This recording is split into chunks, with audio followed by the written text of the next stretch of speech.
Sabe, às vezes a gente olha em volta e se pergunta, por que a ideia de heroísmo parece estar tão em baixa? Parece que vivemos numa época que, de certa forma, até celebra a vitimização em vez da força. A análise de hoje mergulha a fundo nisso. O que aconteceu com o heroísmo e como a covardia se tornou algo tão comum?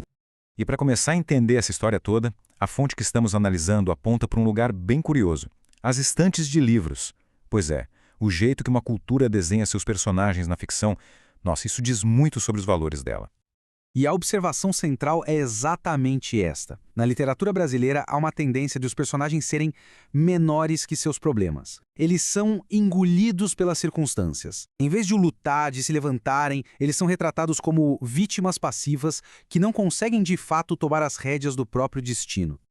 E claro, o buraco é bem mais embaixo. Não se trata só de ficção. Essa ausência de heróis nas páginas dos livros, na verdade, reflete uma questão muito maior. Será que estamos perdendo esse ideal heróico na nossa própria cultura?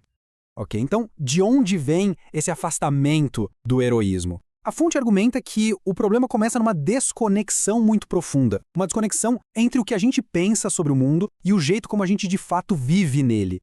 Para explicar isso, a fonte traz um conceito-chave: paralaxe cognitiva. Colocando de um jeito simples, é quando o mundo das nossas ideias, das teorias, se afasta completamente da realidade da nossa própria experiência, da vida como ela é. Então funciona assim. De um lado, a gente tem o mundo dos conceitos, das teorias abstratas.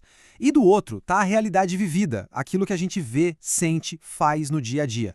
A paralaxe cognitiva é esse abismo que se abre entre os dois mundos. E é nesse abismo que o heroísmo se perde, porque ele é trocado por teorias que nos afastam da ação de verdade. E para mostrar o quão absurdo isso pode ser, a fonte usa uma analogia muito boa. Se a filosofia de um cara como Kant sugere que a gente não consegue nem conhecer a essência de um elefante bem na nossa frente, como é que alguém pode dizer que conhece filosofias muito mais abstratas? É um alerta, sabe? Um alerta para a gente não valorizar mais as teorias do que a realidade concreta. E é justamente nesse vão, nessa distância entre pensar e viver, que surge uma escolha fundamental na vida. Ou se assume o papel de vítima, ou se torna o protagonista da própria história.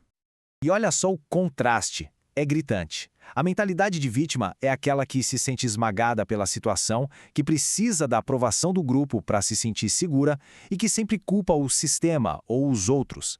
Já a postura de protagonista, essa se ergue contra a circunstância, age com base nos seus próprios ideais e, o mais importante, assume responsabilidade total.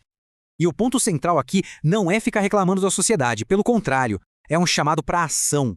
A ideia é se esforçar para ser mais forte que a pressão social, nunca mais fraco e jamais mesmo se colocar no papel de vítima.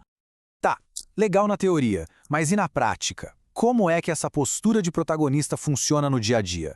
A fonte usa uma metáfora muito poderosa para descrever essa abordagem heróica diante dos desafios.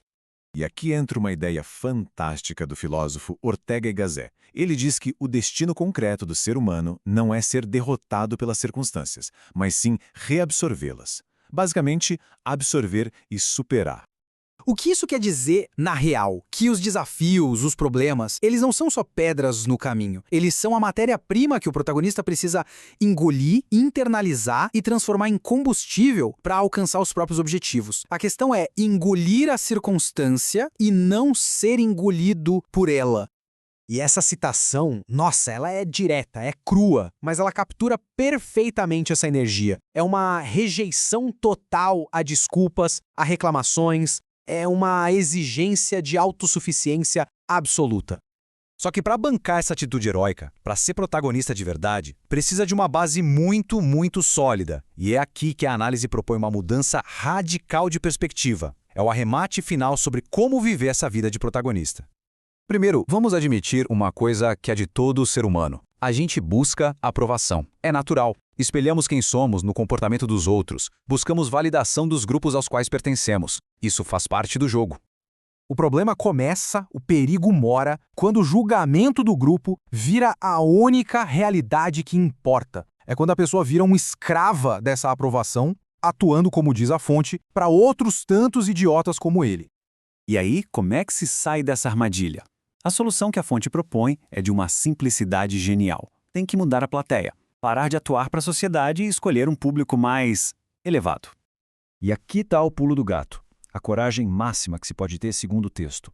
Fazer de uma instância superior, pode ser Deus, a verdade, a própria consciência, a sua plateia.